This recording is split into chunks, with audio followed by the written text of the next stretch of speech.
Well, it is a great morning on the homestead. We're here to check on the cows this morning, bring you guys along. We want to show you and talk with you about some amazing and wonderful strides that this little new calf has made with her new home here with Hope and her new brother Henry. Now the last 3 mornings when we've come out to do chores, we've had to actually go try to find the new calf. He's been hidden somewhere back in the woods under a tree. I don't think he's used to being part of kind of a family unit of cows yet. Because he came from a dairy, he was separated from his mother the day he was born, and although he did get to nurse on her twice a day, that was about all the interaction he ever had with a mom. So he hasn't learned some of this normal behavior of the calf kind of sticking near the mom. But it looks like today, maybe that has finally kicked in a little bit because we've come out to check on them, and Henry and the new calf are laying together, which is a great sign. So Hope has been doing really well letting him nurse. It's just been kind of this whole sticking by your mom, being protected thing that has taken a while to kick in. Let's walk out into the pasture and see if we can find them.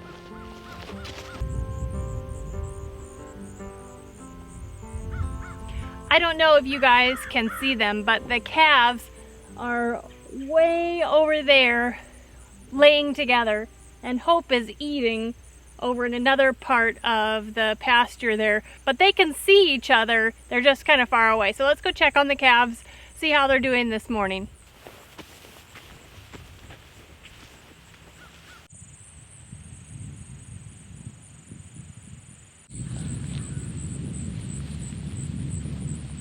Well, looks like Hope is coming to say good morning too. Looks like the boys are just enjoying some time in the sun. I don't blame them. It was chilly out this morning. That sun feels nice. Let's go see if we can get closer and see how they're doing. They're not as friendly as Hope is yet. They're still a little skittish. They run away when we get too close, which is fine. That's a natural defense mechanism for the calves. But let's see if we can get close enough to pet them a little bit this morning. Morning, boys. Hi, Henry.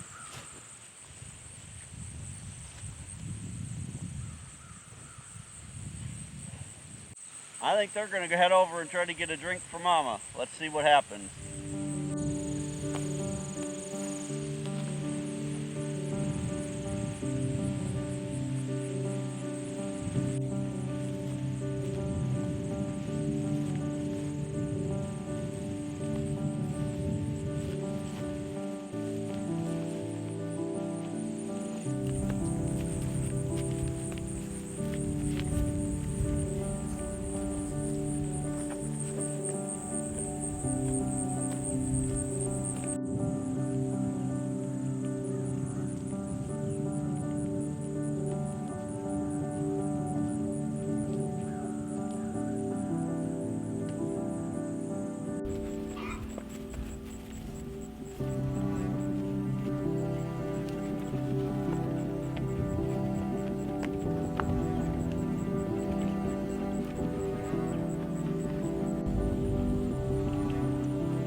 Well, to see Hope licking the new calf is a wonderful thing.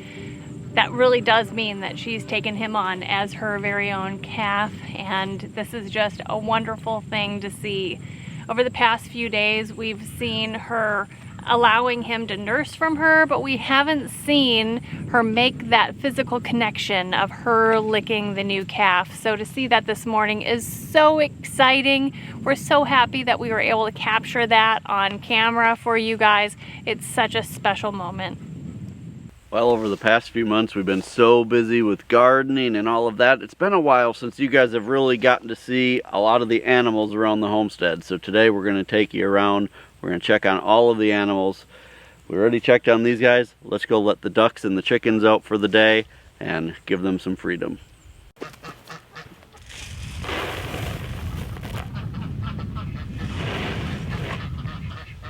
having the new calf has definitely cut down on the amount of milk that we're getting, but as of right now, we're still having to milk every day. But we're only getting about a gallon or a gallon and a half a day, which is down considerably from the 3 or more gallons that we were getting. Last night when we milked, we decided to give the chickens and the ducks the milk, so they've got a milk in their pan this morning. They absolutely love it, and it is a great source of protein for your birds. Now it'll take them a few days to consume this, and to be honest, they actually prefer it after it's been out here a couple days and it starts to get a little chunky.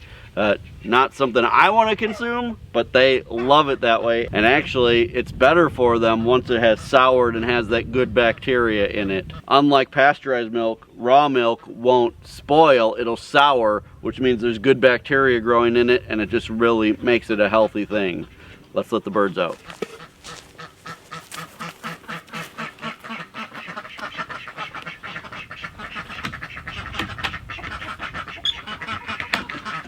Duck.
Now this litter of rabbits is one that our daughter Samantha is raising. These are from her New Zealand rabbits. But this litter ended up being 6 boys and only 1 girl.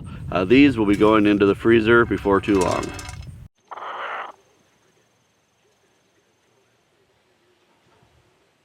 We've had some questions recently about the flock of chickens that we have here, what kind they are. They are notorious for just jumping in the background and photobombing us as we're videoing. The 2 black ones are black silkies, and then this is just a barnyard mix of a rooster, a little bantam rooster, looks like a barred rock, and they just kind of go off on their own. We really have them because they're cute and they're pretty. We don't normally keep things like that on the homestead that don't have a huge function. You know, they will lay eggs. That little posse has 2 roosters and only 1 hen, but they're super cute. We're gonna keep them around. Most of the other chickens that we have here on the homestead are black copper marins. We have 1 barnyard mix that isn't black, that's a bantam cross. We just love them so much. They've been starting to lay. They're young hens, they're just starting to lay, and they've recently discovered the cow patties, which is fantastic because they are eating any leftover grain that isn't digested by Hope and any of the fly or bug larvae that are in there. They're going through them and scratching them all up and spreading that manure around.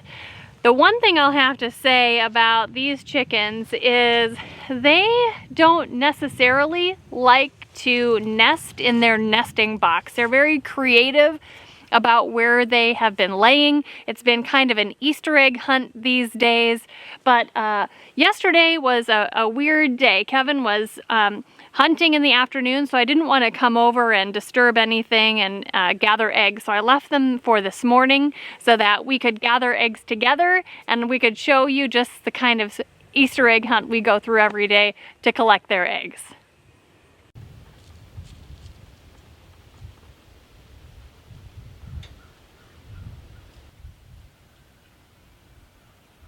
We have a set of 4 freestanding nesting boxes in this hoop coop that we built. They have been using these off and on. There's one egg in here, and there's one hen that is using the nesting box, but I think there are eggs underneath her. She's not super happy about me in here while she's in there, but there are eggs in there. Excuse me. Okay, so far we found 4 eggs. These should mostly be from yesterday. There's one that's a little bit warm, so maybe one of these was laid this morning yet. So let's go check out the other spots where they've been laying. Well, I ran into the house and I found the perfect basket to collect eggs with. I love cute baskets. It's been a while since I've had a cute basket on a video, but I just really love them. And when we were buying this property, the previous owners asked if they could just leave a couple of these baskets, and I thought, oh, I would love that. So this is one of the cute baskets that they left when we purchased this property. So I'm so happy to be able to use it to collect eggs so they can see that it's in good use. Okay, let's go see how many more we can find. The next one's just kind of creative on the chickens' part. Let me show you one of the areas that they've been laying in.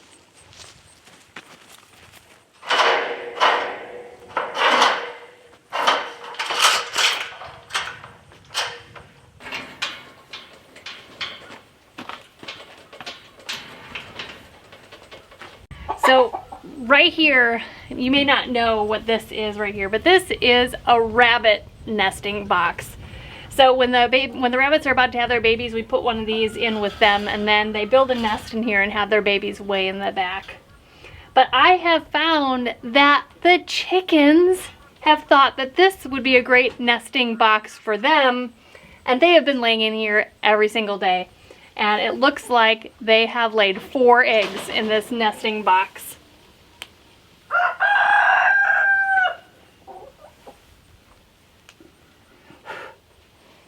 Okay, so 8 eggs so far. There's one more place that they have been laying.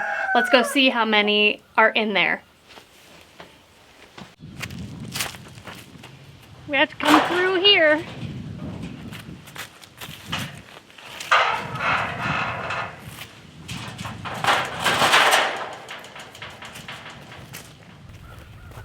And then I need to put the eggs down here and climb over this. They just want me to get some exercise.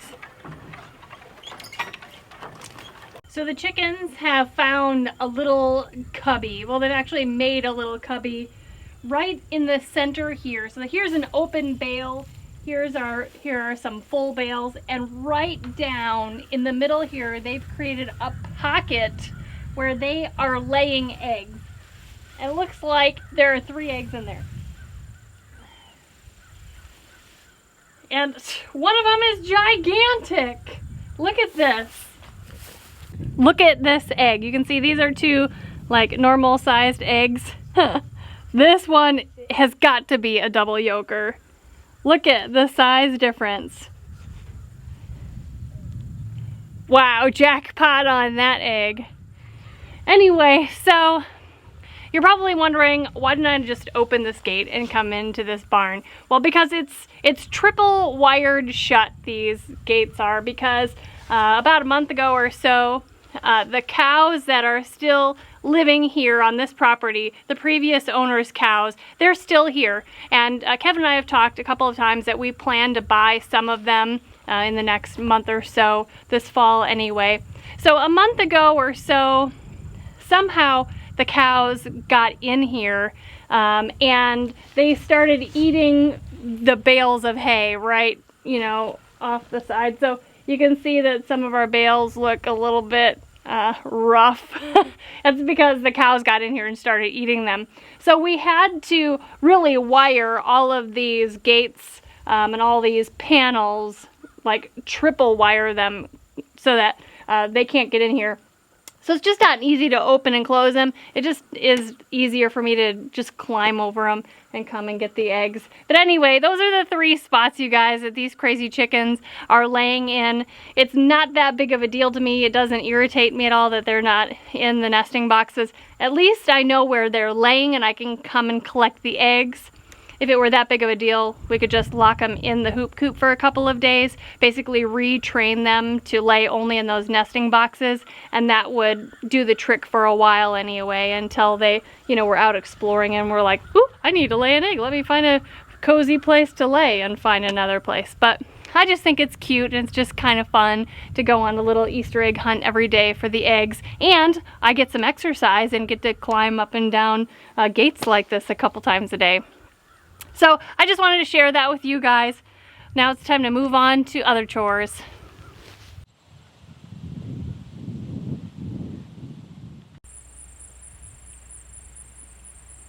Before we go check on the pigs, we wanted to take a second to thank you guys for all of the amazing name suggestions for our new little calf.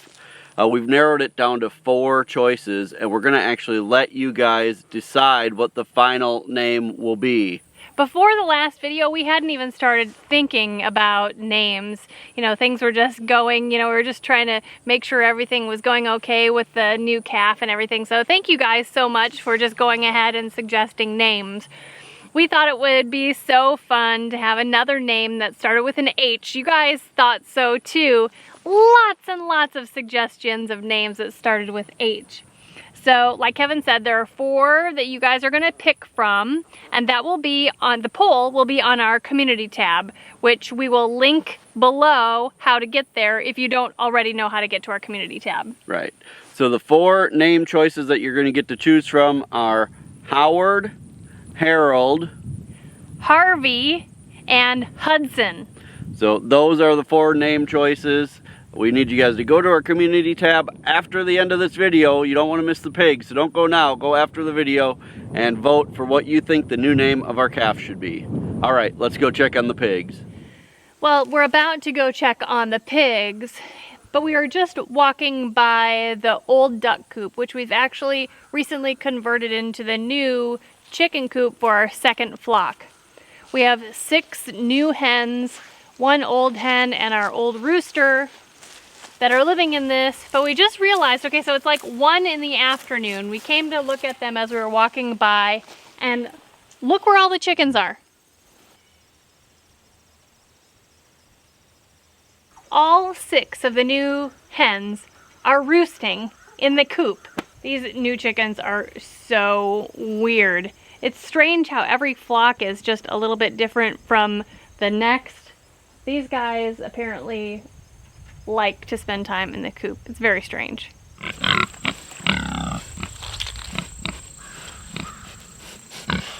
This year we're raising a new type of pig, something we've never raised before. For those of you who have been following us for a while, you have heard us talk about them in the past, but for those of you who are new, I'll go back just a little bit and tell you kind of the story.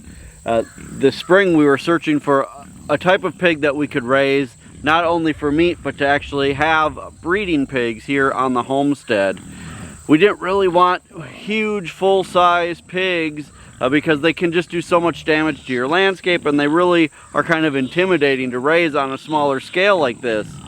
So we started searching out different breeds, and we came across a breed called Idaho Pasture pigs. After doing more reading about them, we thought it sounded like the perfect fit. Idaho Pasture pigs are a registered breed, but they're a cross of several different breeds. The nice thing about them is at full size, they're only about 400 to 500 pounds, but they still get up to butcher size, which is 250 to 300 pounds in the same amount of time as your standard butcher hog. That was the problem with a lot of the other smaller breeds like the Coonies and the American Guinea hogs, was that they took a long time to get to a decent size to even process. In fact, we know people who have raised those breeds, and even at 18 months old, some of those pigs are barely 200 pounds, which just wasn't going to work for us. Now that we're into October, this is the month we normally process our pigs, and they are looking great. Today we're going to weigh them and see where they're at, And I think that these pigs are going to be right on track. Now these pigs are 10 months old. These are the 3 that we're raising for meat this year. They were born right around the first of the year, so they're just about 10 months old, a little bit over. They're down on the other end of their pen. I brought them some tomatoes that were still in the garden that aren't good anymore. Let's call them over and see if we can, we have to measure them in order to figure out how much they weigh. Come on, pigs! Come on, pigs!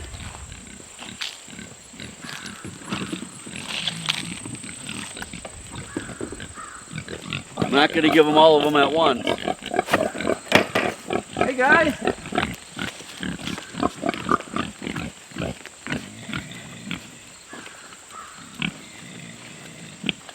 All the other pigs heard me call too, but they can't come over here.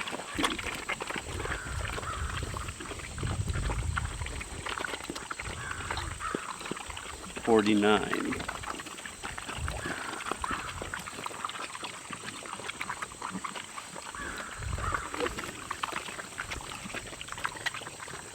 $49 and $46.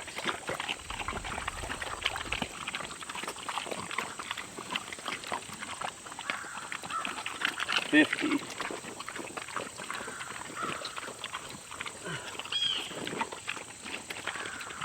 $47.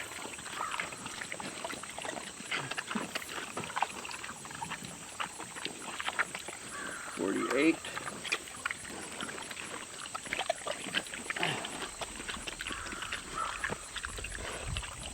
$47.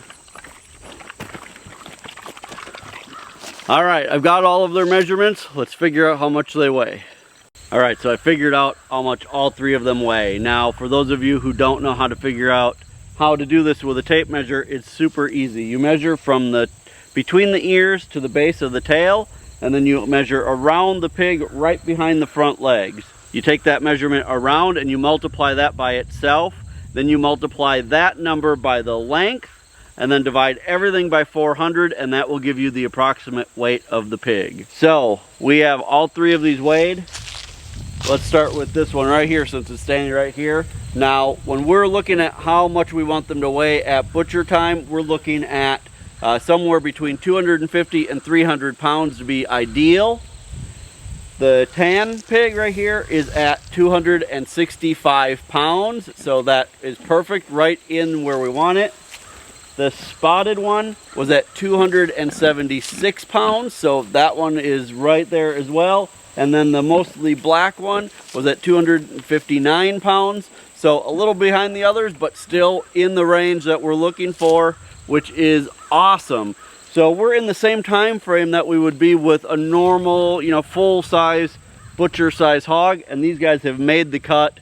This is absolutely what we were hoping they would do, is that they would, grow really fast, but then not max out at, 600, 700, 800 pounds, that they would stay fairly small. So this is exactly what we want.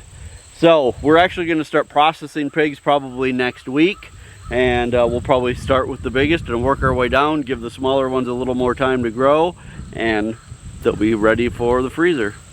All right, the last thing we want to show you guys today or talk to you about is our turkeys. We're raising heritage blue slate turkeys. Let's go take a look at them. These are the babies that actually hatched out this spring from the eggs that we collected. So these are the blue slate turkeys that we hatched this spring. We had a male and a female. Our female got eaten by a raccoon. Unfortunately, one night when the kids locked up the animals, they thought both of the turkeys were in the pen, so they shut the door for the night.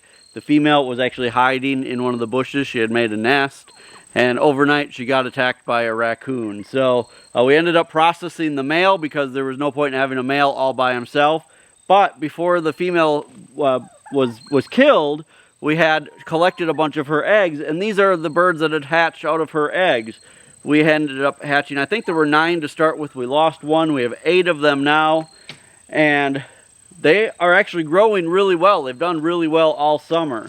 So the problem that we're having, or the dilemma that we have now with these, is that we've been watching them, and it appears that there's a good chance these are all males. If that's the case, we'll just process all of these and then start over in the spring with some new turkeys. They're just now starting to come into sexual maturity where they're starting to, you know, exhibit some of those behaviors that would tell us which ones are male and which ones are female. So we're just going to have to watch and see. I'll be honest with you guys, we're going to give them until probably the week before Thanksgiving because for those of you who aren't in the United States, here in the United States, it's a big tradition to have turkey on Thanksgiving. So we'll be processing these guys before that time for sure, and hopefully we'll be able to keep a breeding pair. Well guys, thanks so much for spending the morning with us and a little bit of the afternoon just seeing what's going on with all of the animals. We're always glad when you guys come along and see what we're up to on the homestead other than gardening. We're not only growing a lot of vegetables, we're also growing a lot of meat here on the homestead as well. Make sure you guys are subscribed to our channel so that you are notified when we put out new videos. And remember, the best way that you can help us here on the homestead is to share our videos on all of your social media. Until next time, thanks so much for stopping by our homestead. Take care and God bless. God bless.